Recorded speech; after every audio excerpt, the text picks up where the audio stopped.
Hey, welcome to Creative Block. We're your hosts, Gene. And V, we interview people in the animation industry about their life, work, hobbies, while we doodle jam. We asked people on Twitter if they had specific topics they wanted us to discuss, as well as some drawing prompts. And today with us, we have Kofi Fiagome. Hello. Hi. Hello. Did we get the last name right? Fiagome. Damn it. I rehearsed and I got stage fright. Fiagome. Yeah. It's like What is that last name? What does that come from? from Ghana. Oh, okay. Yeah, my dad's from Ghana, so it's like, It's got a nice ring to it. yeah, it's like short for, I think it was like Fiagome Manya, Ooh, there's a longer version. Okay. which is like, yeah, something, so it's like, doesn't know the king's secrets. Whoa! So at some point in my lineage, I guess I was known for not being a snitch, so I guess that's cool. Damn. Okay, that's good. Yeah, that's good. That's a good lineage to have, I guess. My name is just like, I don't know. I think we were bankers, like a lot of Jews, so it's not as exciting. It's just gold stone. Right now, this is like the crossroads. All right, this is the crossroads of all history right here. This is it. This is it right here. Yeah. Welcome to Creative Block. Thanks for coming on the show. Yeah, I'm glad to be here. Also, like, forgive me if I, like, suddenly lull into a trance while I'm putting lines down, because, yeah, like, I've got a drawing brain and a talking brain, and It's kind of one or the other. I feel like people either just start talking and completely forget to draw, or yeah, it's just silence, and it's like you gotta answer some questions. And that's why there's Gene and I. So Yeah, we fill in the we'll be void. drawing while you talk. Yeah, tell us about. Oh, go ahead, V. Yeah, I was going to ask you, Kofi. So, kind of like, well, you know what? Would it be cool to ask you about your dad? Like, kind of, what was his story and for him to come to the US? let's see. As far as I know, like, he grew up in a village. He was, I think, like, as far as he told me, it was Anlo Ewe. Mm-hmm. There's like a wide variety of different of tribes and villages that have sort of resided in throughout the country, and yeah, he grew up. He'd gone to a boarding school, and then he pretty much went into higher education in journalism, and he worked with one of the larger newspaper outlets in Nigeria for some time. Wow. And then from there, he was contacted to come to Washington, D.C. to be a newspaper writer there. And then from there, he went over to to Jacksonville. And then that's where he met my mom. In Florida? And then, Yeah. Florida. Jacksonville, Florida. And then, yeah, my mom and my dad moved down to Miami. And then that's how I came to be. just by them moving there, that you were created. Yeah. It was sort of like a consolation prize, basically, for moving down to the area. Got it. When you show up, yeah, here's your baby. That's awesome. So he like came over to the US like as a newspaper reporter, as a Yeah. writer? Yeah, pretty much, basically. And have you always known him writing? By I think it was like around the turn of like 2000 or like late 90s, like pretty much newspapers were on their way out. So it was sort of like, yeah, it's sort of like a rough spot there. But now he does general contracting. He does construction. Okay. Nice. That's a hell of a journey. Yeah. Wow.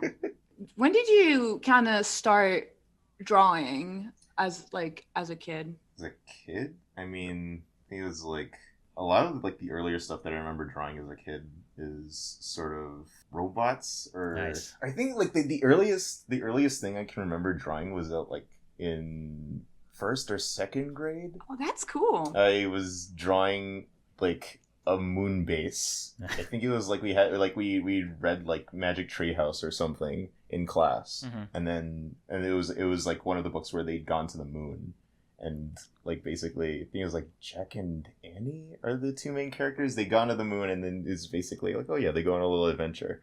But yeah, like we got to draw our own little moon bases, and yeah, it's like, I don't know. I even at the time I remember like getting really into it. It's like, oh yeah, this is like where they grow this is where like where they farm their food, and this is where like Yeah. they have like a big like block habitation, like sleeping quarters, and it's just like, and then they have like, Dude, that shit's fun. Yeah, I used to do that kind of stuff too. like stunt ramps for like their lunar rovers. Stunt ramps.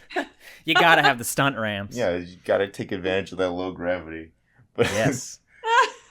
stuff like stuff like that. So do you feel kind of like you like that assignment in school was kind of like what got you excited about drawing?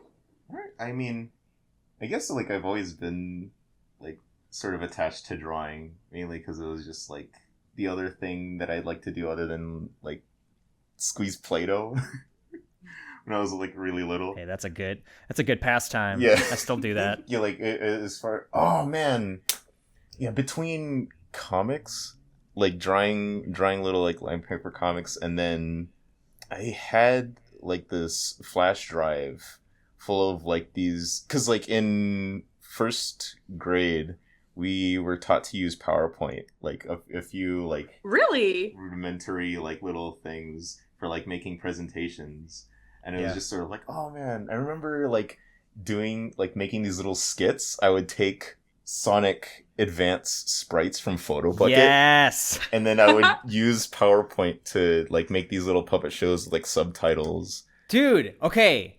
No joke, like PowerPoint is I think how I learned to animate when I was in like 7th grade or something. Like for some reason that's a weird rite of passage for us, I guess. Yeah. I don't get it. That's so funny. Is it because like with the slides, where the slides are a good way to kind of like almost animate? Basically. Yeah, like I think it was like you also had the you can make text boxes sort of appear in order, or like whichever order you want. So like you would have like the scene, and then you can use like the effects to make the sprites move around, and then like have the dialogue switch in and switch out, and you can like change the backgrounds and stuff with like, it's not bad. It's like not a bad way to start. Yeah, I like in my, I think it was like 7th grade art, we didn't have access to Flash or anything, any actual resources. God. And so our teacher was like, just make a PowerPoint, but like reduce the amount of time between slides down to like, 0.01 seconds or whatever. Oh. And that's great. Oh man. It wasn't very good, but it was a way to do it. Yeah, like I actually wouldn't have thought of that, like using the sort of like, what is it, like time transitions or something? Yes, yeah, it's just a quick. Okay. And then like what's funny is that like half the people in the class made like skateboarding stick figure animations. Oh, and then they would air them on our like morning announcements, Dude. And I did one set to The System Is Down from Homestar Runner, because I was like so into Homestar Runner, and they aired it on like the morning announcements, and I was like, oh god, this sucks. Why did they do this? The first taste. But yeah, PowerPoint, man. So interesting. I guess wow. So like when you were, so you started doing these PowerPoints when you were like in first grade? Yeah. I think it was like, I'm not sure if it was like, because you're like the freaking, like a gifted program sort of thing. I don't know, I guess that's what entailed, like one of the aspects of gifted first grade, where it's just like, okay, you gotta make PowerPoints, I guess. I don't think we ever actually went and made any actual presentations for the rest of first grade, but I guess it sort of came in handy whenever we needed to do like upfront presentations. Like because I don't really know much about the gifted program. I feel like somebody else brought it up earlier in the podcast. Was it Kiana maybe? I feel like maybe we talked about it a little bit. But like, how was the gifted program for you, Kofi? Like, is it something where like you like, is it extracurricular, or is it just like an honor type? I guess extracurricular, because we would have basically the normal school day, and then at the end, or at least like in the last hour or two, the kids who were going to be going to the gifted class were going to be like, okay, yeah, like pretty much assemble together, and then we just go to the classroom together. And then I guess, some additional lessons or something, or maybe like a reading thing. I wasn't really sure like what the like point of reference was. in regards to like how it was different from other classes, because it really just seemed like extra school time as far as I could tell. But it was just like, okay. I have to do more of this. Yeah, basically. That's Yeah, how did you feel about it? Were you just kind of like, bummer, like I hate this? I'm sure I must have, but like as far as I could tell, it's just like a blur. Yeah. I think it's like, remember we did like we had this thing called Kids Town where it was like a flea market for all the different classes in like a specific building of the school, and it's just like, yeah, you can like bring stuff. I remember like that was like the first time I discovered Yu-Gi-Oh, because I know that like my friends and I, like my friends are really into the show, and I guess that's what got them into like the actual card game. Right. But, like they were able to like buy a whole lot of like trading cards. Usually it would just be like hand-me-downs or like stuff that like my friends would show me. So I'm like, oh, they're expensive. Yeah, yeah, especially like not to like build a deck, a whole deck of trading cards. So I'm just like, I don't know how any kids like. Yeah, I knew kids with like, they would keep getting the booster packs and they would build up these decks. I'm like, where do you get the money for this? Yeah, like, I'm 8 and like $10 is like wealth for me. So I don't understand it. It's like seeing like in this after school thing. It's sort of like it kind of blew my mind. It's just sort of like, oh, how the heck are these 1% kids with their Yu-Gi-Oh cards getting all these cards from? You've got binders stacked on binders stacked on binders. Yeah. How do you get these? They have no life. That is how those. Who knows? I spend it on video games. They spend it on cards, I guess. Did you at that time? Were you kind of like your relationship to drawing? Was it more just kind of like doodling, or were you kind of like really into animating thanks to like that whole PowerPoint thing? Not really animating, or I guess like if you count like the PowerPoint. PowerPoint is animation. I guess, yeah. Like I guess those were some of my earliest animations. I wish I could show them, but I accidentally deleted them when I was trying to archive them. Oh no, a long time ago. But yeah, I think I picked up on like making animations with PowerPoint from like not Newgrounds, but like I think my a friend of mine had introduced me to Newgrounds in like tangentially, where it was sort of like there was another site called Yugo Player, like UGO Player. Yes, yeah, UGO. Yeah, it used to be Flash Player. Yeah, flashplayer.com. Yeah, and it was like basically like an aggregator, I guess, like kind of like Congregate, but kind of or a little bit more bootleg. Where it's just sort of like they bring in a whole bunch of like Flash games and Flash videos, and they just put it in a big list, and then you could just click through all the different pages on the list. I would submit to that. Like that was one of the places I put Hyperboy. Was I like submitted it, but there was something I submitted before, and they actually rejected it, which is like, ooh, sorry, I wasn't good enough for UGOplayer.com. It's man, it's very discerning taste. Yeah, UGO shit. Player. Sorry, I'm not good enough for you. But anyway, yeah. So you submitted stuff there. Yeah, or not really submitting stuff there. It was just watching a whole bunch of stuff. I think it was like, I'm trying to remember like the decline of video gaming. Oh yeah, I remember that. I think it's like by Super Flash Bros. Like those little, they had like little like Flash like skits. And I was just like, whoa, you can like make Flash animations. And like there was, man, what was it? I think my friend had introduced me to like this other Flash series called like, or not really called, but it was just like with Cactar and Tonberry from Final Fantasy. Oh sure. Where it was just sort of like just like goofing around. I think that one's by like Crazy Boris.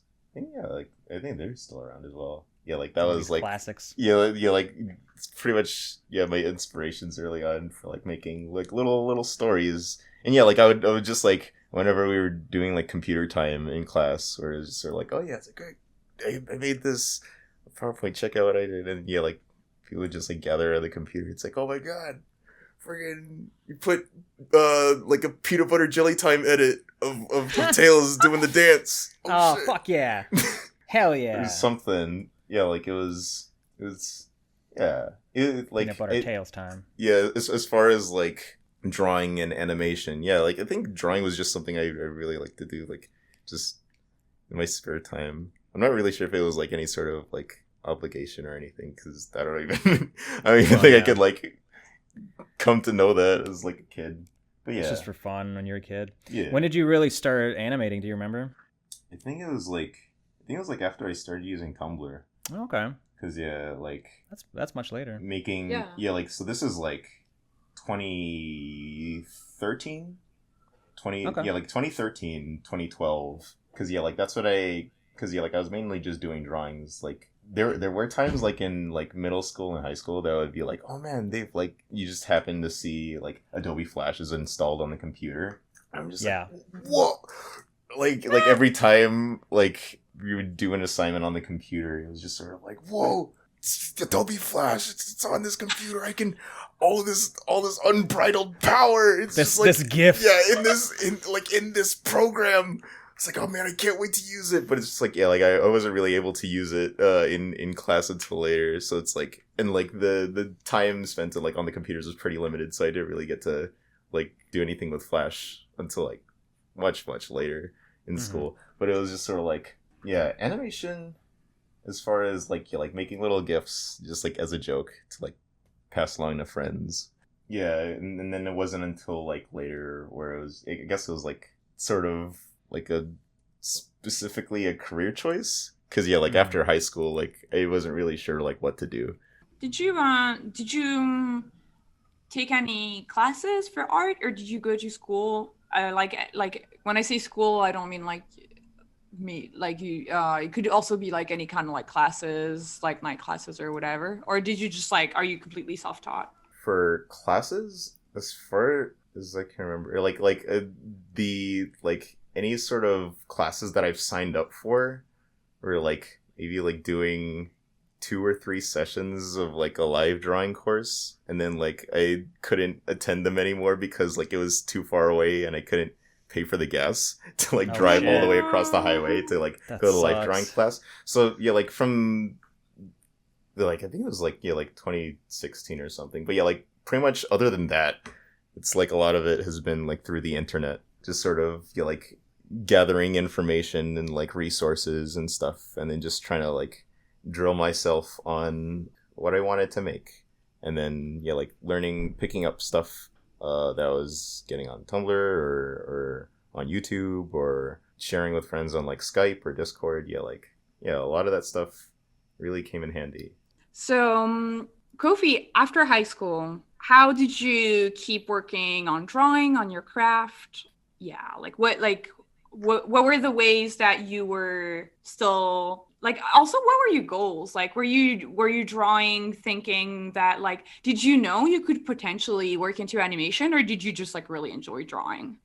Okay, so it was like during and after high school, because it was just sort of like going through high school was sort of the thing that was hanging over my head, where it was sort of like my grades weren't all the best. Like I wasn't a really good student, so it was just sort of like trying to keep myself on like homework. Like it was I graduated high school at the like basically at the last minute, because I was like coming up on the end of the school year, and I still had like to raise like, I don't remember, like 6 or 8 or some amount of credits before I could graduate. Like if I didn't have those, then yeah, like they could have given me my diploma. So it's like I had to pretty much go to night school, and then pretty much doing the extra classes, trying to work it out. Yeah, so like pretty much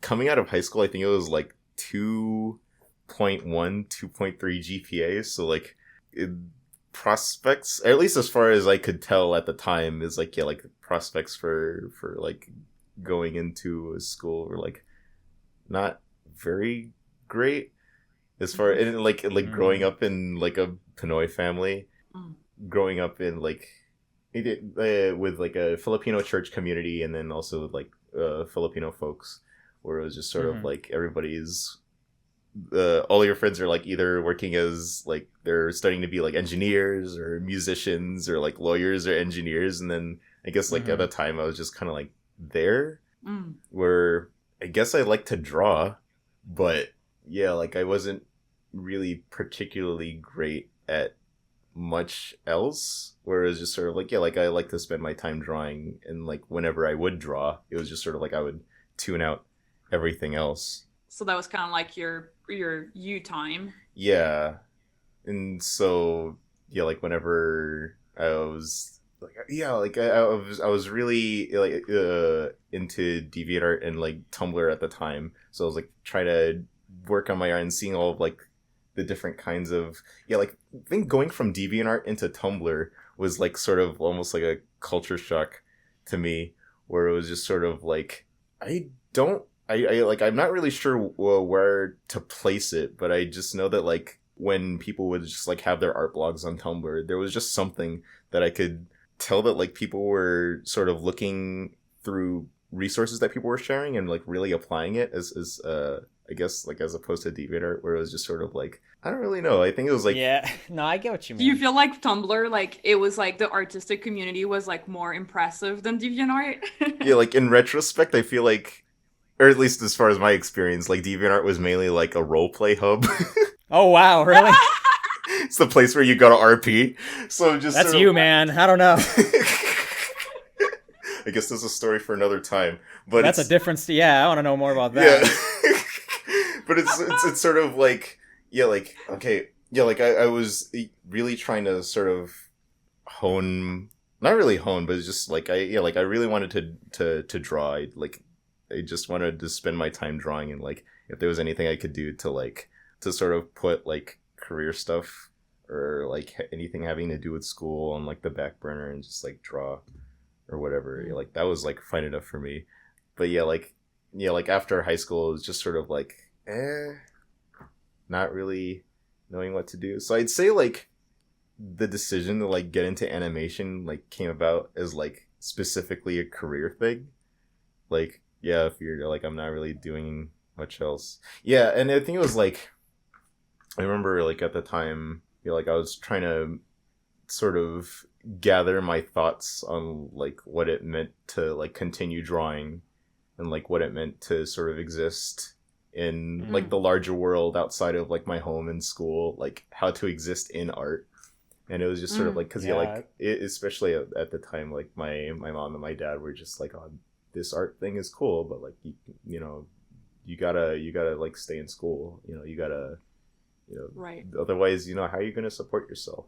I think like my dad was like more upfront about it. He's like, you're gonna be on the street if you like continue this art thing. I think he was like saying that like even up until like before I moved to LA, so I'm like, I'm not really sure what his deal was, but it was just sort of like, yeah, I noticed that yeah, it was just sort of like, yeah, if I want to like get into art as a career, it's just like, oh yeah, like it seemed to me like looking at other artists on DeviantArt or Tumblr, there would be times when like an artist would just suddenly disappear, or when they have to like make the post. Right. I guess like in my head, it's like the post when they have to make a DeviantArt journal or something, or a blog post where they sort of have to like come to terms where it's just like, okay, like I gotta sort of take a break from art for a while because I gotta like focus on school or focus on career stuff. And yeah, like growing up as a kid and like sort of seeing that kind of like terrified me. Oh shit, yeah. Interesting. Where it was like, oh man, like I gotta grow up to that. Like I have to actually like go of this. So you kind of grew up kind of with that feeling that eventually one day you would have to give up art, kind of? Yeah, I would have to like pretty much stop entirely and just sort of be like take it on as a hobby and just sort of like. That's so interesting. Yeah, it's like before you even start. Yeah, where it's just sort of like I guess I'm like sort of I was like kind of becoming more and more aware of what the road was ahead of me, like outside of school, and then like going into work or something.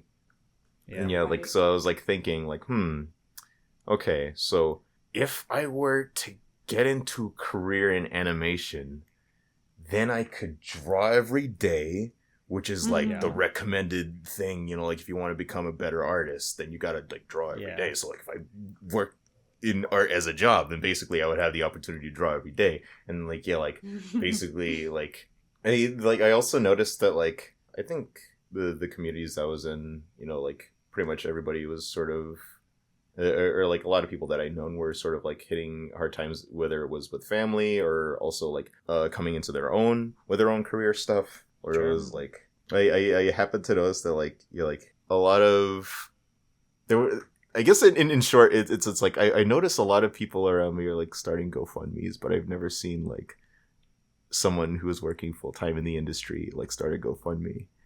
Well, I mean, like at least like I mean, now it's a different story because of the freaking end times, but right. It's like at the time it was just sort of like like it seemed to like make sense where it was sort of like, well, like if people are working on animation, then it's like the studio's gotta like pay for people to stay in the area to like work on their animation. I guess that's like kind of naive in hindsight, but yeah, like but if you don't know any about it, I mean, yeah, it's just like there's a lot to learn about how the industry works, I think, before you even get into it. Yeah, like it was like the money and then like being able to draw every day, and then like also just sort of like having the chance to sort of really sort of like have something that I could sort of like have to my name, because like I wasn't really sure of like what I would do otherwise. So I'm just like, oh man, right? I don't know. Like it was sort of like coming up at the end of high school. Yeah, like I was just sort of hitting a whole bunch of different roadblocks. Yeah, so it was just sort of like, yeah, I gotta do drawing, but also some other work on the side.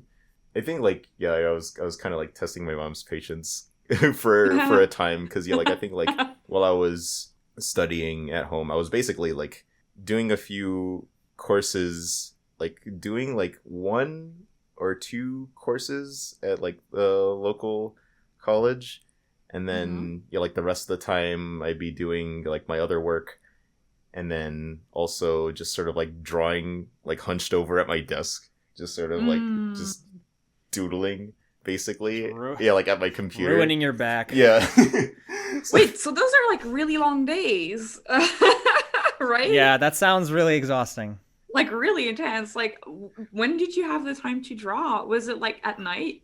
Yeah, basically, like whenever I was off the job, or like I think like whenever I was at work, it was sort of like didn't really like it was like drawing was kind of like out of the way for me whenever I was at work, but it was also sort of like something I would try and do like from time to time, like when the day's out and like getting ready to go to bed or something. Yeah, like I don't know. And then like like whenever I was back at home, that's like that was really like the time when I would just like try to gain all of my resources together, and then like just try to really get that drawing done. I don't know. Is your mom Filipino? Because you were talking about like growing up in Filipino communities. Yeah. My mom is from Negros Occidental, which is like one of the provinces in the Philippines. And she grew up as a farming family, and then she went into the nursing program. She traveled across the Pacific to become a nurse in Canada, and then in LA, which is pretty funny because like sometimes she'll like tell me about all the different places she would visit where I'm living now, because I'm like here in Burbank. But it's just sort of like like she was working here in LA for a time, and then she moved over to Jacksonville, and then that's where she met my dad. And then both your parents have been around. Yeah, no kidding. It's a very like rich cultural background. Globe-trotting parents. No kidding. I've been to the Philippines twice. Yeah. But I haven't been to Ghana yet, as of the time of this recording. Yeah. Right. But like they like for the times I've been to the Philippines, I've really loved it a lot. It's like a lot of mountains, or at least like in Negros, like mountains, sugar farms, rice farms. Yeah, I really hope I can go to Philippines one day. Yeah, seems really nice. Yeah, it's very familiar. It's like it felt very familiar to me because like I grew up in Florida. It's like very rainy. Oh yeah, like humid. Yeah, like super humid, super rainy. Where I lived in Florida, like used to be a lot of like cornfields, and like that sort of like melded into the same memory as a kid for me, where it was just sort of like, yeah, like the sugar fields and the cornfields. It's like, I don't know, it's and the hurricanes as well, where it's just sort of like, Oh, so the climate's very similar. I've been thinking about like the way I've been drawing, or at least like the stuff that I like to draw now, and I'm like thinking like I like to draw water. I really like to draw water and water effects, and just sort of like a lot of wind and rain. Yeah. And yeah, like a lot of those like images in my head sort of like stemmed from, you know, like the stormy weather and the hurricanes in like both Florida and the Philippines. Isn't that funny? It like imprints on you, and you just like don't even realize it until later. Yeah, basically it's like, yeah, like it thinks, yeah, like specifically now I'm like trying to sort of explore the way that I draw now, and it's just sort of like, yeah, like I really like water. I really like the rain. Yeah. I like the rain, but I don't like cold weather. That's the thing. Yeah, well, that's like, fine. I mean, they're two different things, I think. Yeah. Like I got mixed up in my head for a second. Like, yeah, and I'm just remembering now. I'm like, oh yeah, I'm in Los Angeles, and basically, yeah, like no dice on rain here. Yeah, there's never rain. You got like the meme where it's like oh man, like when it rains, freaking Twitter timeline blows up because everybody's posting about the rain. Rain. It's just question marks. Rain. Yeah. So it's just sort of like that and earthquakes. Yeah. Oh yeah. I feel like it's only happened to me once when I was visiting Beijing that it rained really hard and the rain was warm. That was the only time in my life where I experienced warm weather with rain. I don't know. Yeah. Like in my head, those two go hand in hand. So I'm just like, wait, what? Oh yeah, what else is there? Funny. That's so funny. For me, the rain has always been cold because, you know, like Europe, like cold rain. I was wondering, kind of like you said that you were on DeviantArt and Tumblr. What were the resources that you used to kind of like get better at drawing, or like did you set goals for yourself, or were you just kind of like drawing for the heck of it? I do know that like, yeah, I think like early on, yeah, like at least when I was like pretty much a newbie to Tumblr, a lot of it was just like, whoa, like people are sharing like. The thing about like finding art resources on Tumblr was like they were a lot more substantial than the stuff that I would find on DeviantArt, where it was just sort of like I feel like on DeviantArt it was just like, you remember Bases? Oh yeah, I remember Bases. Yeah. Where it's like a naked like mannequin figure. Hell yeah. I feel like that was like the extent of tutorials that I would like that I would find on DeviantArt. But like on Tumblr, it's barely even a tutorial. Yeah. Yeah, like on Tumblr you've got like screen caps from instructional books, and like, yeah, like that's like how I found like a lot of the stuff that I was reading from then on, where it was like, yeah, I think like a lot of the stuff that I would find on 4chan's IC board, like sometimes there'll be like a art book thread on IC, which I guess side note, like if you're going on IC, just pick up your stuff and then just leave immediately. Yeah. Don't talk to anyone, don't interact, don't read anything except the art book threads, because yeah, like some of the stuff that shows up in the art book threads are really, really good. I don't think we've talked about 4chan at all in any of these episodes, but I feel like, I mean, like it's become a real hellhole of like an alt-right piece of shit. But I think that like growing up on the internet, it was definitely a source of like a lot of like community and inspiration. And as long as you avoided all the real bad, like, you know, the B forum, all the shit that was just like awful, there was like a lot of stuff to be found there. Like CO, like the comics board was always a really good source of stuff. I have no idea. I didn't even know they like had resources on CO. Yeah.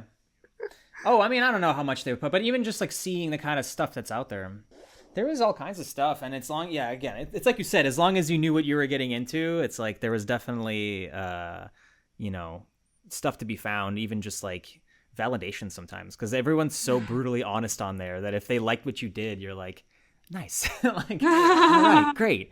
the trolls don't hate me. It's something. it's Yeah. So I guess it's like up to your own personal evaluation whether or not you take it with you. It's entirely up to your own personal. Yeah, it's like, but it's just sort of like if you can handle it. It's something. But yeah, like I'd say that like, but even looking through Icy for resources, like even then, like my experience with this stuff is like pretty limited compared to like the time that I'd spent on Tumblr and just like interacting with artists on there, where it was sort of like yeah, it was pretty cool. I think now it's a ghost town though. But yeah, it's so like it's weird because like I like last year, or was this late 2019 that Pillow Fort was coming about. Yeah, it's pretty good. I was kind of bummed out that, or at least the last time that I tried out Pillow Fort, where it was GIFs didn't work in the blog posts. I'm like, it's a deal breaker. You can't have a Pillow Fort if I can't have GIFs in my blog posts. All those like places try, but I feel like it's so hard to drag an audience over to any new service. Yeah, that it dies before it even has a chance to live. Like the thing is like even looking, I guess it's sort of since Tumblr has been sort of wiped into like a primordial just blank slate, as far as I can tell, or it's just sort of like, yeah, like this is like all of the infrastructure is all here. Like people can still make blogs and whatever and assemble their art on here and have their personal sites have like a cohesive style and stuff. I don't know, like Tumblr is still, I'm looking at it. I started posting on Tumblr again just because it's like it looks kind of neat, and also like now it's owned by WordPress, I think. Oh, is it really? Yeah, they changed ownership recently, which means that like now there's don't quote me on this, but I think now you can post, I don't know, like for me, like a lot of my drawings were flagged because I used to post my life drawings on Tumblr. Right. Oh god. Caught in the crossfire. Yeah, it's like obviously that's why everybody left, right? Because like all of our posts were getting flagged for no reason, and I was using Tumblr to post all of the art I did, like all of it. So it was like just like life drawing, observation sketches, just also like doodles, like, you know, like imagination doodles, comics, like whatever, you know. And yeah, it just kind of bummed me out because I really liked my my life drawing. Like I, you know, it's like it's art, it's not porn. But, right? Yeah. But to the bot, you know, what's the difference? They really went overboard. Yeah, the robots don't know. It's a nipple.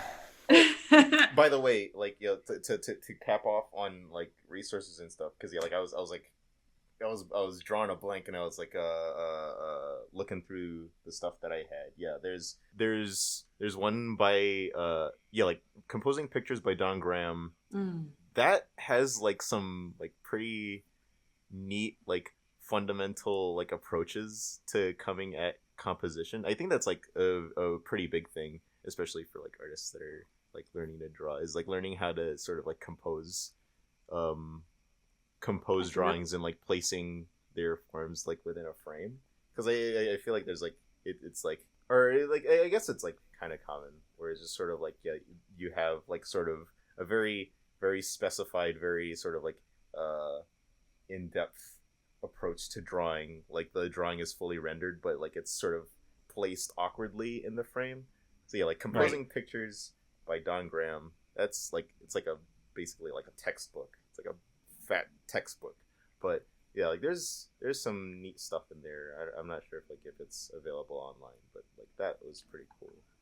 I like that you talk about Composing Pictures, because I feel like that's something that we haven't really talked about on the podcast, and I do feel like it is something that is so important, because in the classes that I had, like life drawing classes and still life drawing classes, that was something that the teachers always emphasized, was like, before you even draw anything, make sure that you're gonna like draw it properly into your frame.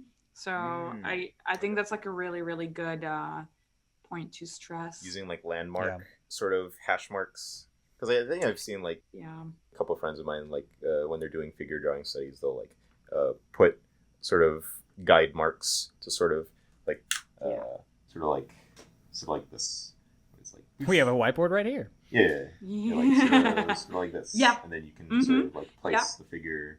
That's interesting. Yep. I've Yep. never That's seen what that. some of my teachers had us do. They were like telling us, look at the point that is the highest on the figure, the furthest right, the furthest left, and the lowest, and then that way, especially when you have complicated poses, that way you can make sure that when you start drawing on your piece of paper, like you're not gonna have the foot sticking out of your paper. Oh, wow. Okay.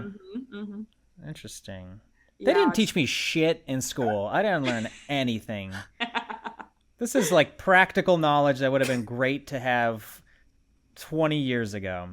It's really great also for boards because you're as a board artist, like I'm always composing shots into a frame. Like I feel like when you're a character designer, prop designer, maybe like it's okay not to think about like composing your really picture as much because you kind of like but like as a board artist, and I'm guessing as an animator as well, because when you're animating, you kind of have to be careful with your layout and your frame. Yeah, absolutely. Like if you're presenting like a story on screen.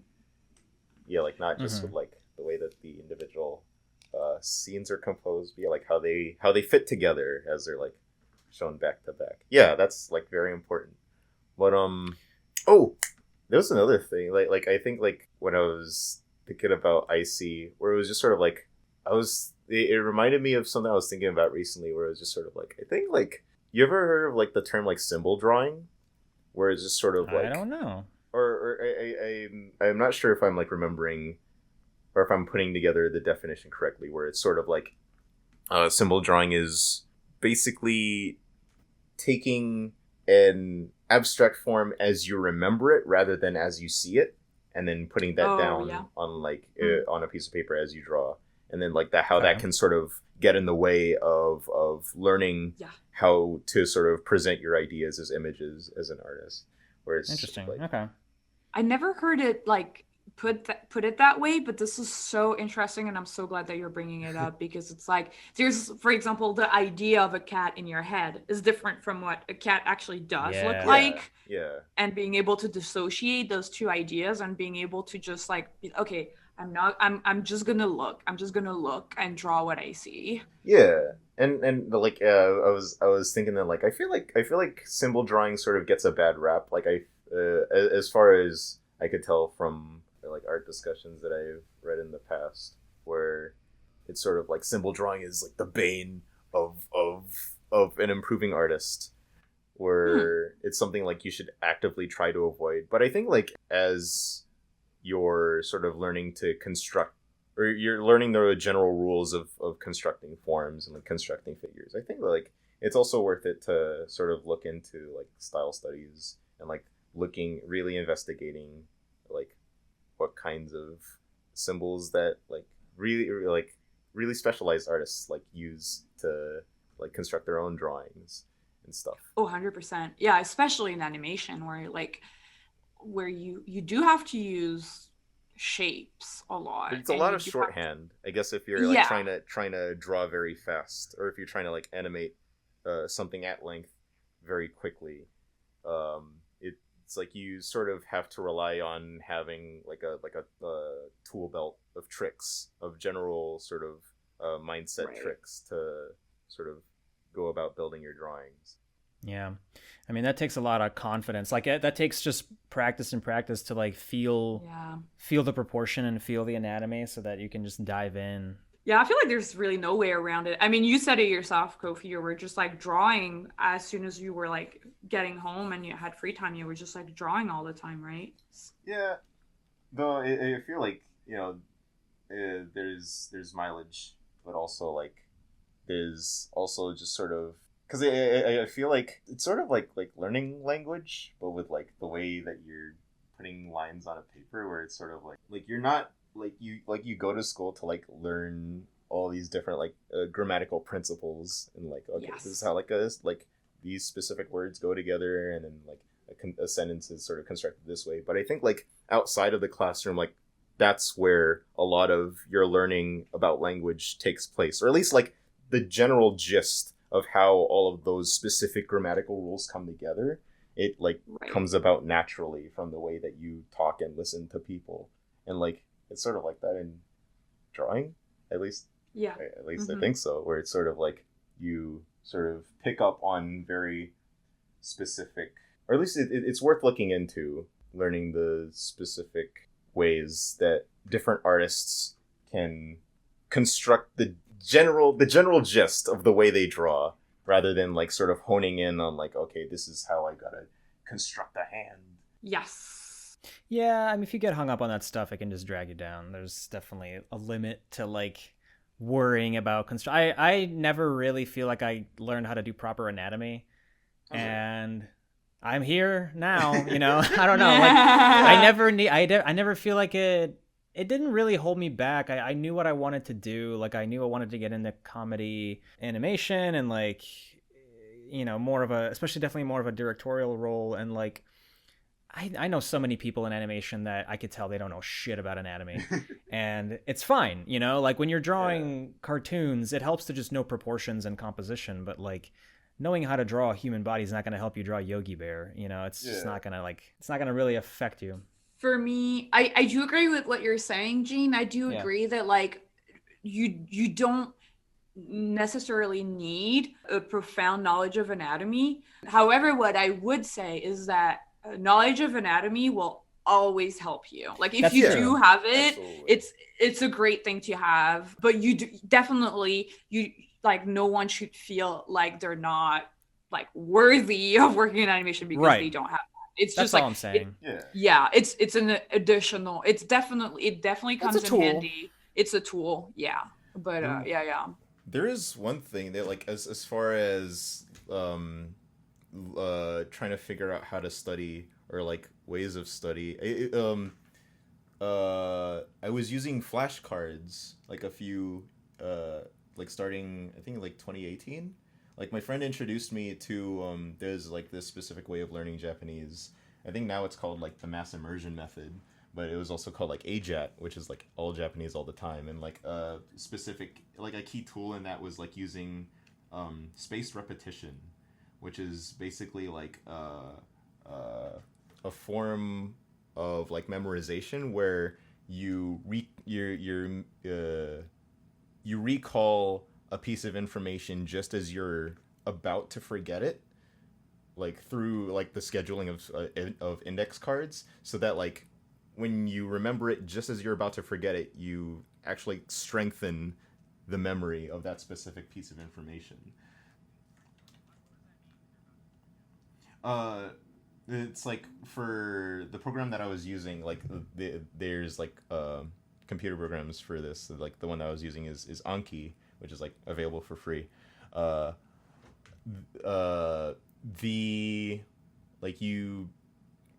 general gist for Anki is you make a bunch of index cards, or like you make a bunch of flashcards, and then basically gives you a set amount of cards that you're made to review for the day.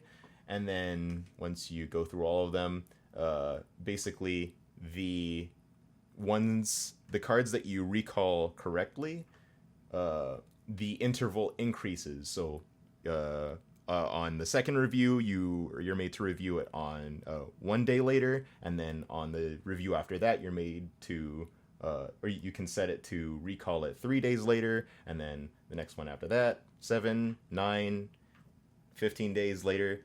And then basically like for the digital method, like you can basically just have it so that it automatically just gives you a specific set of cards that you can review throughout the day. But what I did for a good part of like 2018, 2019, like a lot of the animators I was like coming to know, like they had sort of like almost like an internal logic to the way that they drew their forms. Like, they weren't like, animation kind of like requires, or like not really requires, but it's like it's like almost part of the job to be able to like draw figures very, very quickly. So it's just sort of like a lot of or at least as far as I could tell with like a digital animation, it's like there's a lot of freehand drawing when it comes to drawing human figures. I'm like, how do they do that? I think for a time I was sort of like flying by the seat of my pants, just sort of like trying to remember stuff that I was picking up from books and stuff. But I was just like, I wonder if I could like use this thing that I was like using for learning Japanese. Like, I wonder if I could like try it for learning how to draw. So like, That's what I did, so interesting. like I would go through this PDF I had of the figure drawing book, and then I would just like go down all of the text and all of the illustrations, and I would just like pick out specific principles that were like for example, it's like, oh, okay, I think it was like the first card that I had. The 3 key aspects for figure drawing are that you need to have proper proportions, an active and inactive side, and then the whole thing needs to sort of flow in like a unified whole and have rhythm.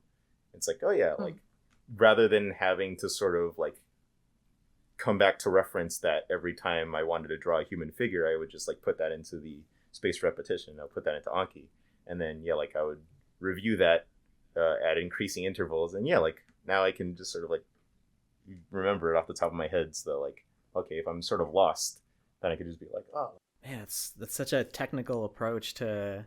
Yeah, that's so interesting, because I remember how you were saying that you really didn't like to study, but like you studied. But this is studying so much. Yeah, it's like, you just really loved learning about it. Yeah, or at least I don't know. Art is like, I'm not sure what it is between, because even now like stuff like not related to art, I still use Anki to like because like I'm reading about stuff up on economics, and like I use Anki for that as well. So you actually love to study. Yeah. I'm very curious. You love to learn. Yeah, you love to learn. That's so interesting. I think that's great. I feel like, honestly, this is a very common trait that I notice in everyone we interview, is they're like, we always, like, as an artist, it's really good to be curious and to always have like that fun of like learning throughout that path of that career, because that shows in the way that an artist draws, I think. Like the amount of like how interesting it was for the artist to do that drawing or to get where they're at. Yeah, I don't know, it's just a thought. I think that, like, I mean, I don't know if I've talked about it before, I probably have, but it's just like the larger failure of the American education system, which is that like they try to shoehorn everyone into studying and learning the same way, but like people have different approaches that they prefer to like absorb information and absorb knowledge. And like it seems like you love, like Via saying, you love studying, and you have all these methods for learning, and the results have shown that you clearly like are good at absorbing that knowledge. But it's just like, like you were talking about like your grades and stuff weren't great, but it's like, I don't know, maybe they just weren't teaching you the way that like you would be best suited for, Yeah, I think like even since like high school, like I remember like I hated reading.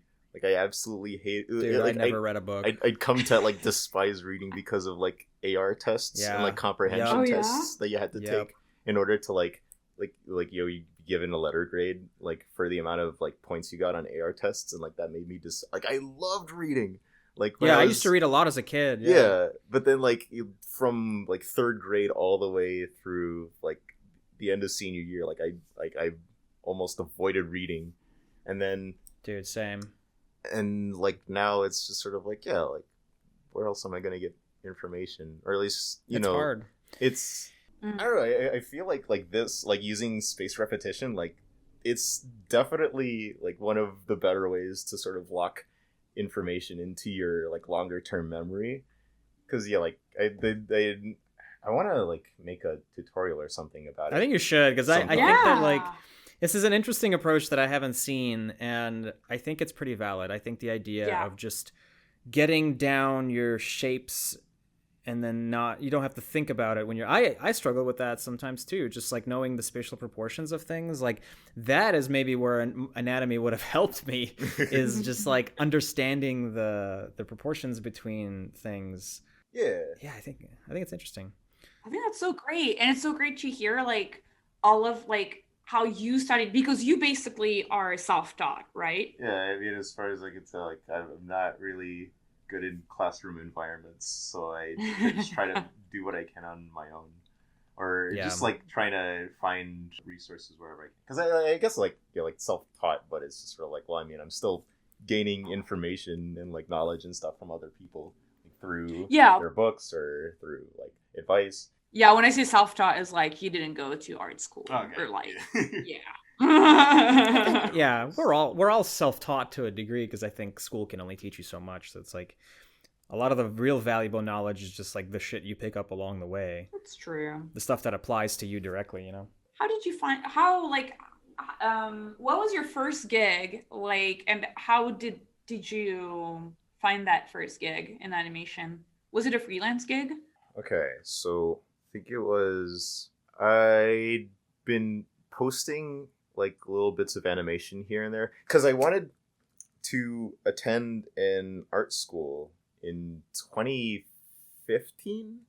Yeah, like I think like towards the end of 2015, I wanted to sort of like set up myself to be able to like apply to an art school, and like maybe like take online courses or something, and then yeah, so like I was putting together, so I started putting together a portfolio, and yeah, I think it was like I was applying to like SVA or like CalArts or I think it was like RISD, stuff like that. I think it was like 6 or 7 schools.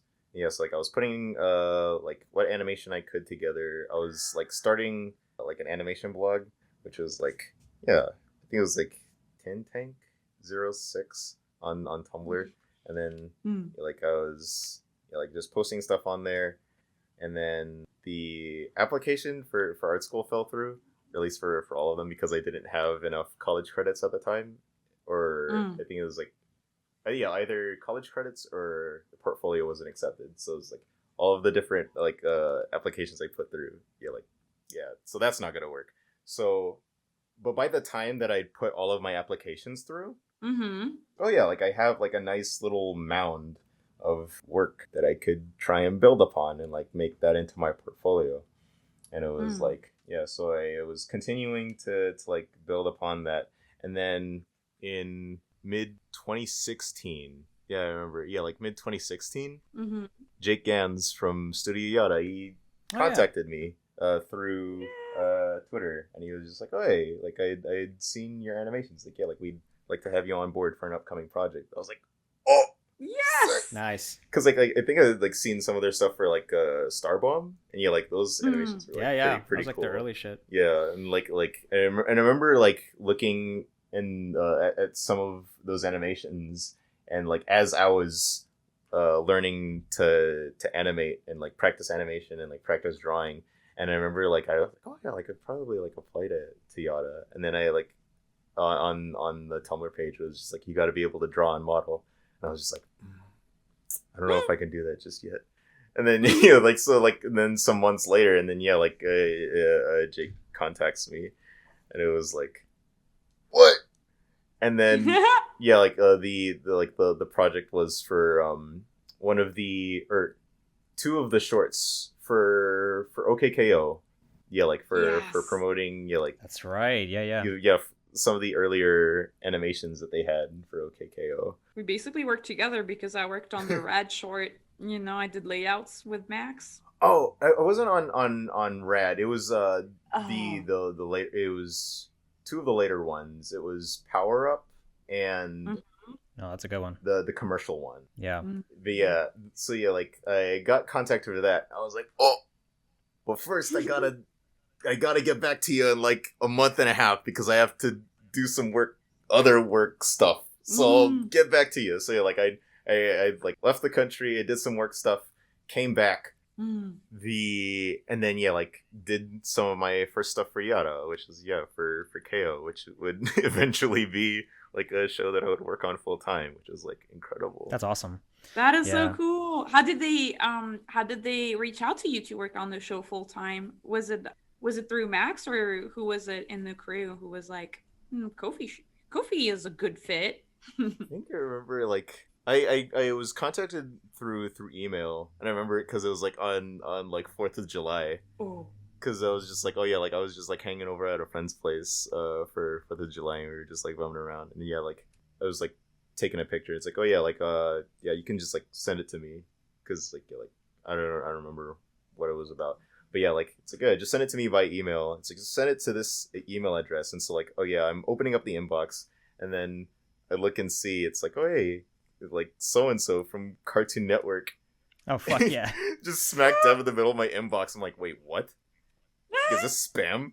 And it was just sort of like I had like was just staring at my phone for like 10 minutes, just like looking at this message that was just sitting there in my inbox. I'm like, no way, this can't be real. And yeah, I was just like, oh yeah, like we'd like to have you take a test for storyboards on OK K.O. And I was just, what? Yeah, that's awesome. So great. That's always the best. Yeah, that first email Right. is like the shit. Right. Yeah. Yeah, it was very strange. And it was like, you know, for the week that I took the test, like I was like scrambling because like I'd never, or yeah, like I'd done one other storyboard test before KO, and it was for DuckTales, and I like completely fell flat on my face on that one because like I'd been recommended by a friend, and it was like, oh yeah, like we'd like to have you on board for DuckTales. It's like, okay, like we'd like to send you a test, and yeah, like I barely drew like 3 panels. It was like I had absolutely no idea how to draw a storyboard, so I was like working in Paint Tool Sai. I was using like the Whoa. I was using the binary brush to like, because like I was mainly like for that time, like I was only drawing in binary because I think it was just like force of habit. So like nowadays I'm using like, I'm more comfortable with like airbrush or just like alias brushes that happen to look like that because of, like Toon Boom Harmony or something. But yeah, like at the time, like I was just like and I was like making these super detailed layouts. I was like, I drew like, I got like 3 panels in drawing Uncle Scrooge just like sitting in a car seat, and like that was it. There was just like 3 panels of that, man. And I was just like, and I just never replied to them because like I was so embarrassed. So, so it was just like, yeah, they sent me the test, and then yeah, like the week lapsed, and then I was just like, damn, I can't send this back. It's gonna look so stupid. So yeah, like so from that point forward, it was just sort of like, okay, like I should probably like set up some. Oh yeah, like I should probably like tone back on like how detailed I make my drawings. So like yeah, like I spent like the entire week just like trying to like iterate, like, okay, this is it. I gotta make sure this test is the one. And yeah, like by the end of that like week for KO, I was just like freaking worn out because of like all the overthinking I was doing, trying to put this storyboarding test together. Right. Yeah. No, that's that Kofi work ethic. It's like, gotta, if it didn't work out the first time, you gotta just grind and study and learn. I respect it. That is so cool. And then from OK K.O, what did you do after that? From KO, so yeah, like that was, wait, are you talking about Yada or working in Cartoon Network? So what was the gig on Cartoon Network then? Oh wait, yeah, like working full time on KO at Cartoon Network, I mean. Gotcha. Yeah. Okay. Yeah, like so like I guess from like, okay, from Yada, I was doing like some stuff with KO with Yada, and then there was stuff with Rivals of Ether, and then I think it was like for Brawlhalla, briefly, and then that's when I got the tests for KO, and then like I had saved up some money from other work, and then I moved to LA, and then was working at KO for some time. I think it was like from September 2017 to February 2019, I think. Mm-hmm. Yeah, that was pretty cool because like I guess if there was anything that like stuck out to me, there was just sort of like I got to draw Sonic, and he appeared on TV, and I was just like, oh my god, if like kid me like heard about this, he would flip. But friggin' KO was a blast. Like it was honestly like I couldn't have asked for better first experience working in full time in animation, because it was just like everybody was really cool, and the sort of process of storyboarding and like design and like pitching stories, it was like really freeform, like a lot more relaxed than I was expecting. Like for I don't know, like I wasn't really sure what I was expecting myself, like when it came to what I was expecting out of working full time in animation, where it's just sort of like I don't know, like board meetings or Right. just like sending drawing files or whatever. But yeah, like that, like for KO, I feel like I was learning a whole lot through osmosis, just sort of learning about story, not just as like something that you sort of write down and put out, but as like sort of like a social element, where it's just like it's something that you create together with other people. Yeah, it's collaborative. Yeah, it was a blast, and I really appreciate Ian and Toby and Geneva and everybody on the OK K.O crew, because it was great first steps, I think. And then from there I was working on so once my work on KO had ended, and I was also doing like some freelance stuff on the side as well for while I was on KO. And then once my work on KO had ended, I had been brought aboard on Craig of the Creek, which is nice. Also like Craig of the Creek is also like a friggin' blast of a crew. Like friggin' great time. And from like Craig of the Creek, right? Actually, honestly, I feel kind of bad because it was just sort of like when I like while I was on Craig of the Creek, I think this was like in mid 2019. Yeah, I think it was like July 2019. I was working as a storyboard revisionist on Craig of the Creek, and then something came up on Twitter where it was just sort of like, oh yeah, like the Owl House needs an animator, because yeah. It was like, oh yeah, Owl House is in need of an animator, and it was just sort of like, oh yeah, like post your portfolio on like below, like if you want like put your name in for the Owl House, and I was just like, what the heck. And, like I already have my portfolio out, so I just like sort of like linked my portfolio. I was like, hey, and then like a day later, it was just sort of like, oh yeah, like you got it. I was like, oh, well, okay. You never know, man. You gotta shoot your shot. I was honestly surprised, and also I also felt really bad because it was just sort of like, oh man, like I was brought on board for storyboard revisions, because being within the unit for like working on sort of moving to storyboards proper, but it was just sort of like, yeah, if you're listening to this, anybody on the Craig crew, I'm sorry for jumping ship too early. I don't know, it's weird. I think it's fine, but it's also cool though, because it's like you do you like boards or animating better? I really like animating. I think like as far as my work in storyboard revisions, like there is, or at least has been, a lot of sort of experimentation going on in studio animation workflows, where it's just sort of like everybody's sort of trying to figure out ways to sort of spice up, or like at least have like sort of a more reined in creative control over the animation as it looks in the final product. Because like that was basically like why I was brought into KO.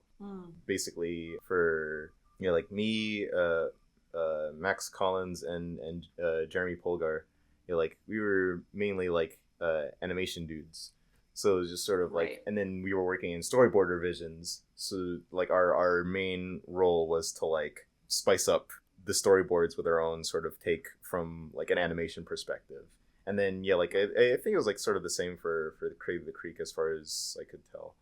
But it was just sort of like, like when it came to going from like doing animation just as like little freelance gigs while I was doing storyboard revisions, like I really like animating, just like being able to like sort of really rein in like what sort of emotions I'm able to portray like when I'm drawing, because it's sort of like, I guess when I'm trying to animate through storyboard revisions, at least like with the workflows that I was working with, it's sort of like a mixed bag, where it's just sort of like it's got to sort of go through overseas, and they sort of got to have their own way of taking the storyboards and then trying to translate that into the animation and like making sure all of the layouts are good to go. Yeah, I don't know. I really like animation, but it's also like I also like the sort of larger stories that place that animation into context. You know what I mean? Where it's sort of because it's like I don't know. I'll work on an animation for like hours and hours and hours and days and days and days, and it'll be like at the end of it, it'll be like 10 seconds or like 12 seconds worth of animation. It's like detailed and it's like cool, but it's just sort of like it kind of pains me to also see that. Animation's not as rewarding, I feel like. It's just like there's like aspects of both storyboards and animation that I like. Yeah. For sure. How do you usually deal with creative block when it happens to you? I guess I don't really think of creative block. It's more like because it's like there's a whole universe of stuff, like the whole universe of topics and stuff. It's like I'm not sure if there's like really a way to just there's not a way to just run out of stuff to draw or stuff to think about, because like anybody can like come up with stuff to like think about or like make it to art. But I think like the trouble really comes from sort of trying to match what you're thinking about with what you want to draw, or like with what you're able to draw, I suppose. But I don't know. I guess like when it comes to figuring out what to draw, I just like to read. It's like stuff I like to like whenever I draw something. It's just like something that I like a funny thought or something that I think would be cool that I saw earlier. That like I don't know. I feel like I could probably like feel like drawing. Just keep it fun for yourself. Yeah. Like it's more of for coming up with stuff to draw. I think it helps a lot to like write stuff down. Just writing, like getting into the habit of writing stuff down, because I feel like I get kind of surprised sometimes where it's sort of like sometimes I'll be asked like, oh, hey, like give me something to draw, or hey, like I'm having trouble coming up with things lately, and then I typically ask next like have you written it down, or like do you keep like a list of things that you want to draw? And then usually the answer is no. I'm just like, wait, what?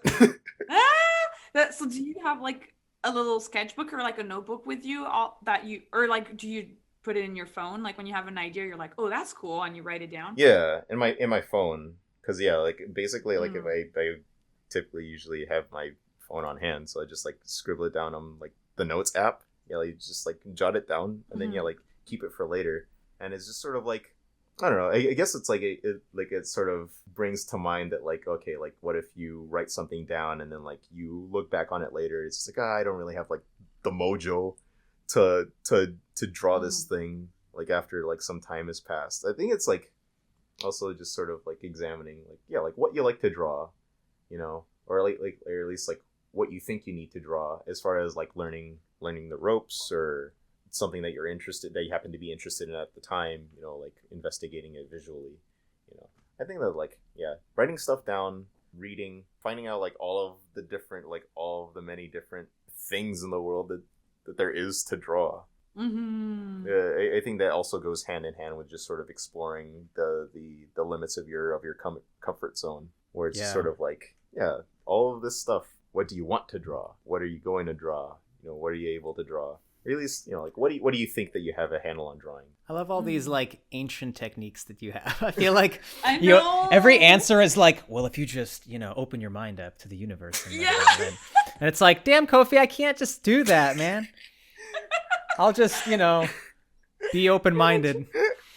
Gotta read. But it's valid. It's all good stuff. It's just, I think it's really funny how like wise and like galaxy brain you are about everything. You gotta read. Yeah. Just read. Yeah. Everybody who's listening to this, just hey, man, read. We mentioned it earlier, but it's like being in high school ruined me on reading, because it made it into a chore, and I would just like spark notes everything. And now I read a lot of manga, but like I haven't read a book in so long, and I do kick myself for it. But it is a good bit of advice. I do feel like reading. I've started reading again. Like I was reading it like a little bit since I think it was a resolution in 2016 or something, and I think taking the time to read has kind of helps me kind of like quiet my brain a little bit. And I do think reading is like there's not a whole lot of activities that are similar to reading in terms of like like how quiet, like it's a soft focus. Yeah. That is a little bit more involved than like watching TV. Absolutely. And I think it's, I don't know. I don't know how to describe it, but I think it's not only just for the content, but it's also good for, I don't know, like your like anxiety or like for your brain. Yeah, I mean, it's meditative you know? in nature. I get it. Yeah. Do you think, this is a question for both of you, I guess, and also to validate me, but do you think that like reading comics has the same soft focus that reading a book does? Or is it a different part of your brain? For me, it depends the reason why you're reading. Like I have like different goals when I read. Like when I read a comic, for me it's a little bit more like not like work, but I am actually paying attention to the craft. When I read a book that is nonfiction, because I love reading essays. Oh, I see. I think essays, I mean, not only for the thoughts, but also what I really enjoy about reading essays is that you have someone who has carefully constructed their thought, and it is so nice for me to hear like an opinion. Like it's not always an opinion. Usually it's an opinion, but that is carefully kind of like unraveled for you to experience. That feels really nice. And fiction is like yet another thing. I've been reading more fiction recently. Like, I don't know, we have this book club. Sorry, I'm just like doing that. I'm like both like, I'm excited to talk about it. At the same time, I'm like a little bit ashamed because it's like Nobel Prize, like literature winners. But there's a lot of books that are actually very accessible and they're very interesting. And like, that's another different way of reading, because that's more like, it's fiction, but it's got like undertones of kind of like a message, and it feels kind of like more it's less involved as like reading an essay, but you're kind of like thinking, you're kind of like reading a story that has multiple ideas embedded in it that are not constructed in a linear way like in an essay. Okay. Like I feel like literature has a lot of like, oh, here's a thought on the world, here's a thought on society, and all of these different thoughts are just brought together through the thread of a story. So yeah, I think that's cool. Comics are more, for me, reading a comic, I'm always just like, my work brain is always on, so I'm like, how did they like beat out the story? How did they do the composition in this panel? Like yeah, I guess it depends on your approach, because I find the reading thing is hard for me. That's probably a larger issue I need to address, of just like being able to create that meditative almost state, you know, where I can like just sit there and read. I get distracted so easily and like I can't focus. And so my compromise is like manga and stuff, where I can create that moment of like calm, but I don't have to completely like turn off everything. But yeah, what about you, Kofi? What do you think? Between comics and I guess like, I don't know, literature, I guess would be the word, like written word or whatever. It's like I feel like with comics, it's sort of like I'm sort of acting as a spectator. Like I'm seeing like the events unfold like as they're laid out on the page. And then I guess it's like also kind of the same for me as V, where it's sort of like I'm also looking at it, it's like, oh man, this drawing's really cool. Wow, this panel layout is so well arranged. Wow, these characters are so cute. But it's like, I think like being able to sort of get an abstract sense of like what the story is like sort of similar to how I feel about reading just plain literature or essays and stuff, which is like, I guess I'm like sort of like investigating. I'm sort of like trying to sort of visualize, even for stuff that's like not even art based, like if it's something about, say, like the process of taxation, for example.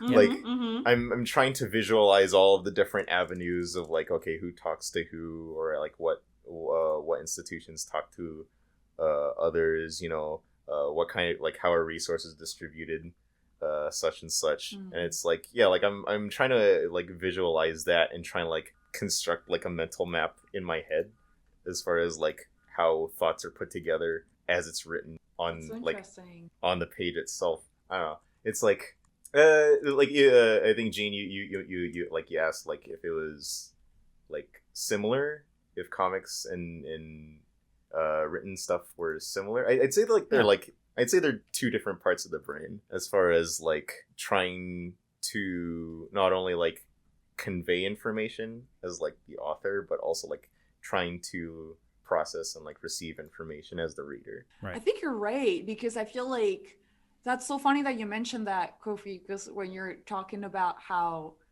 you even visualize like nonfiction, for me it's interesting because I do visualize in my brain fiction when I read fiction, but however, though, I mean, depending on the nonfiction I'm reading, if the nonfiction is like more of like a biological or like historical piece, then I will probably like visualize it. But if it's something that's kind of highly conceptual, like sometimes like some philosophy, it's just like super abstract, then I'm not gonna visualize it. Yeah, like for stuff like that, like for me, it's like I absolutely need to be able to visualize it. Like that's pretty much like for stuff that's like really abstract, it's like I have to sort of take the information by analogy and stuff. It's like, okay, I guess this is kind of like this, and like, okay, if such and such is like walk into the store and then this happens to them, I guess it's kind of like that or something, and then like I sort of like build that into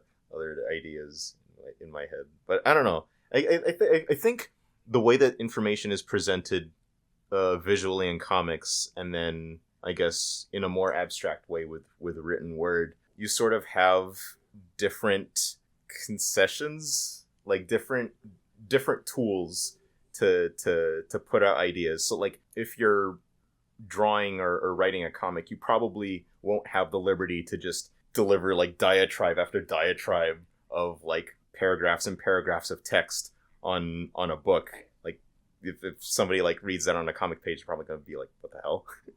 But like, and then likewise for like written word or like essays, you know, like you might have some illustrations, or you might even have like a different take on an essay, like a video essay. Like it's like spoken word, and then you have like visual elements that are helping to convey the ideas, but it's for like written text. Or if like the medium that like the text is being shown through, like a scientific journal or in like a newspaper, like you're probably not going to have the liberty to convey ideas through illustrations, so you have to go about your own way of like trying to be precise with your words and like trying to deliver cohesive ideas with just text. So you have like I said, it's different ways of conveying knowledge, different ways of receiving knowledge, both on comics and written text. Yep. We have some questions that I would love to get to. Okay. From people on Twitter, from our fans. We have @Alabaster Indigo, and their question is, you've been on a lot of popular shows, and I'm curious how you did so consistently.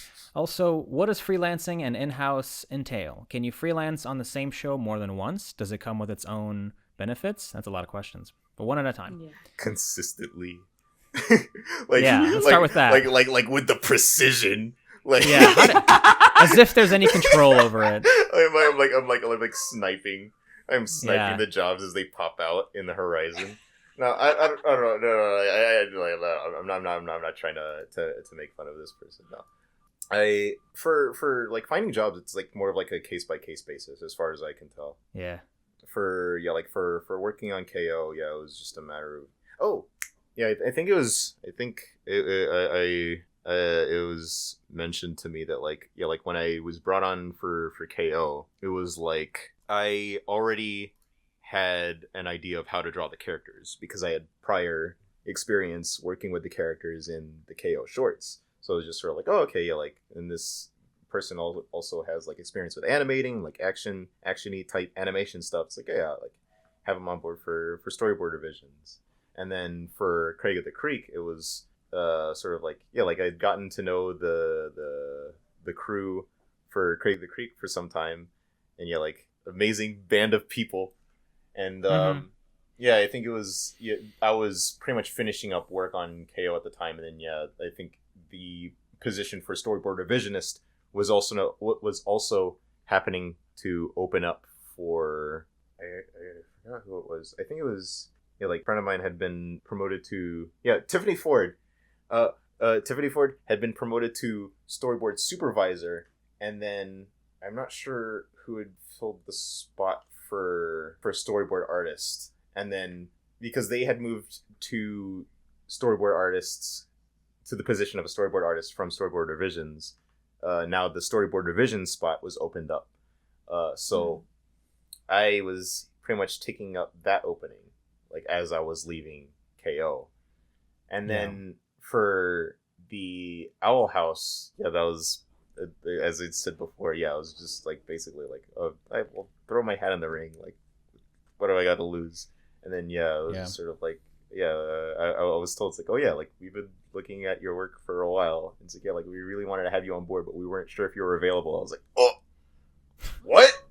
Oh, you're available. I mean, it's just a consistency, and it seems like you're always putting out good work. I mean, that's always what it comes down to, is just like, Yeah, I think as far as like finding work, I think I think it's like I like condense it to 2 things or 3 things. I think it's more like having work that's fit for the job, and then having that work being visible to people who are hiring, I guess, for teams. And then I guess also the third thing is having an open venue of communication, like Twitter or email. I mean, it's important to have just an email address just available, I guess, if you're looking for work, just in case, somebody doesn't have Twitter or something, or they're not very active on Twitter, or just happen to not use Twitter for professional engagements. But and I think the other question that was brought up was doing freelance work. Yeah, basically all the freelance work that I was doing while working full time, that was just like basically doing freelance work on my free time after work. Yeah, doing animation with Yada and then some other folks. Yeah, and then I guess like double dipping. I guess doing freelance animation repeated times. It's like, freelance work appears when a production just needs a job done. And that can be any time. Sure. It can be a job, a work of any kind. So it's like, it's just timing. When it comes, it happens. I feel like usually when you're in-house, so when you're working in-house in a studio, it means that you're basically employed like full-time.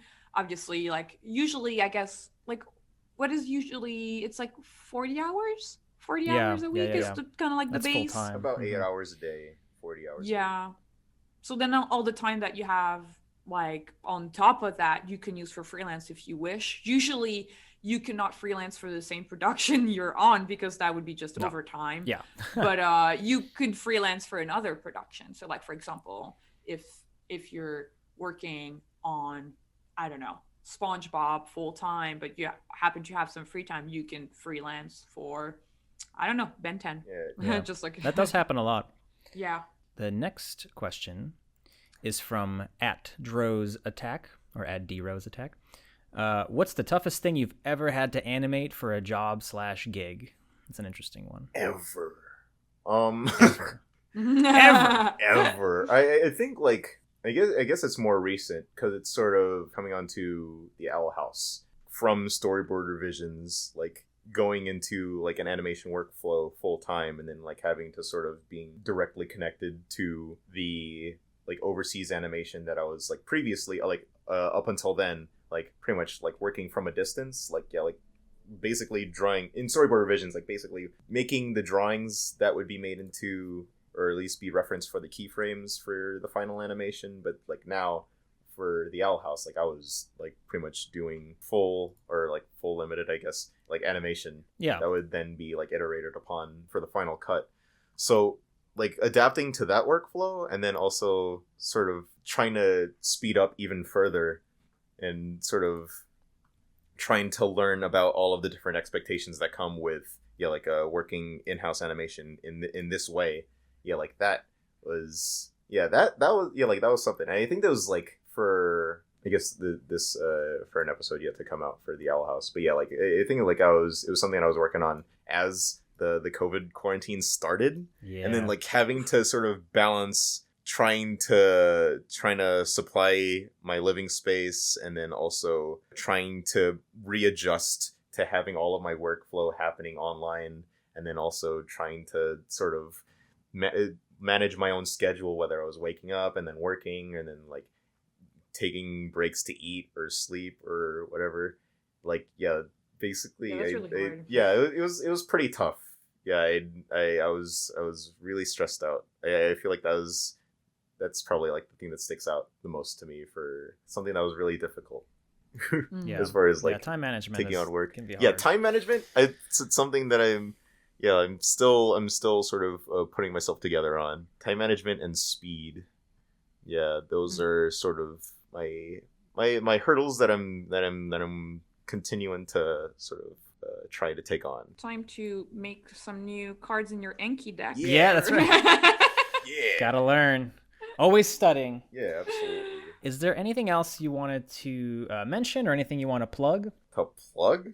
I mean, I guess I've kind of ghosted on social media for the longest time, so I'm not really sure if there's anything I have like ready to present to anyone listening to this. But it's sort of like, yeah, if you want to be the first to find out whether or not that changes, whether or not I return to Earth or whatever, yeah, you can be first to find out at jar_Kofi, JAR_KOFI on Twitter.com. Yeah, that's like That's the best main place. yeah, like that's the main venue, I guess. I'm just Yeah. like right now I'm just sort of keeping myself at a distance. I'm just sort of doing my own thing and reading. Hey man, not a bad idea. Yeah, totally. Yeah. And I see more and more people just kind of dropping off the face of the earth from social media, and I can't blame them because Godspeed. If you don't need it, don't even bother. More time to Oh read. yeah. It's exhausting. Yeah, just enjoy Yeah. your time on this earth. Well, great. That's the end of this creative block. Thanks to Kofi for being our guest and sharing his story. Yeah. And thanks to our listeners. Follow us on Twitter. It's at Creative Block, creative without the vowels, where we ask for drawing prompts and questions to ask our guests. Huge thanks to my sister Clemens for editing the podcast. Please subscribe to the channel if you love our content. I've been your host, Gene. And I was V. Keep being creative, and we'll see you next week. Bye. Bye. Bye.